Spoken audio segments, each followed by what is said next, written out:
कबीरदास जी कहते हैं कि इस संसार में ईश्वर एक है, उसी ने समस्त संसार की रचना की है। हमें उसे अलग अलग नाम से बोल करके आपस में नहीं लड़ना चाहिए। हम उसे अलग अलग नाम से तो जानते हैं, परंतु हमें आपस में नहीं लड़ना चाहिए। हमें सच्चे मन से उस ईश्वर को याद करना चाहिए।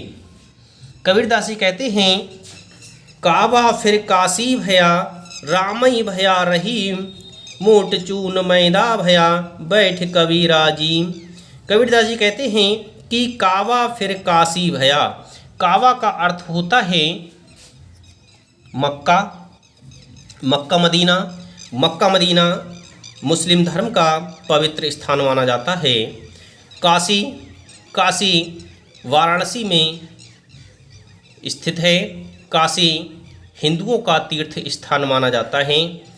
हिंदू काशी को श्रेष्ठ मानते हैं, मुसलमान मक्का मदीना को श्रेष्ठ मानते हैं।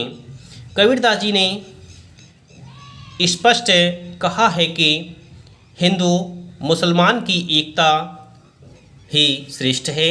हिंदू मुसलमान को एक दूसरे के सहयोग के साथ रहना चाहिए। कबीरदास जी कहते हैं कि काबा फिर काशी भया, काबा ही काशी है, रामई भया रहीम, और राम ही रहीम है। मक्का मदीना काशी हुआ, काशी ही मक्का मदीना हुआ, राम ही रहीम हुआ, रहीम ही राम हुआ, अर्थात इनमें कोई भी अंतर नहीं है। मक्का मदीना और काशी एक समान हैं, क्योंकि दोनों एक ही ईश्वर के निवास स्थान हैं। राम भया रहीम, राम ही रहीम हुआ, रहीम ही राम हुआ, क्योंकि राम और रहीम में कोई भी अंतर नहीं है, इसलिए दोनों एक ही के नाम हैं। उन्होंने उदाहरण देकर के समझाया है, दोनों इसी तरह से एक हैं जैसे मोट चून मैदा भया, बैठ कबीरा जी। कबीरदास जी कहते हैं कि जिस तरह से मानो मोटा आटा ही मैदा बन जाता है, मोटा आटा ही पीस करके मैदा बन जाता है, बैठ कबीरा जी। कबीरदास जी कहते हैं कि कबीर जैसा साधक तभी भोजन कर सकता है, अर्थात जहाँ पर ऐसी भावनाएं पाई जाती हैं वहीं पर कबीरदास जैसा सज्जन बैठ करके भोजन कर सकता है। कबीर का वही स्थान है।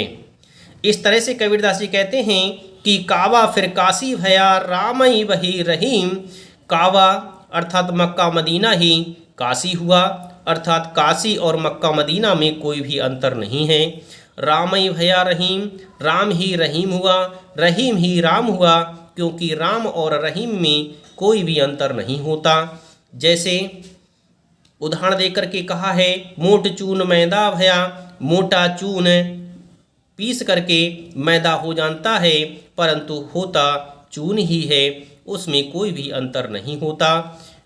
ऐसे स्थान पर ही कबीरा जीम कबीरा बैठता है, अर्थात जहाँ पर राम और रहीम में, काबा और काशी में कोई अंतर नहीं पाया जाता है, वहीं पर कबीर जैसे साधक पुरुष आकर के बैठते हैं।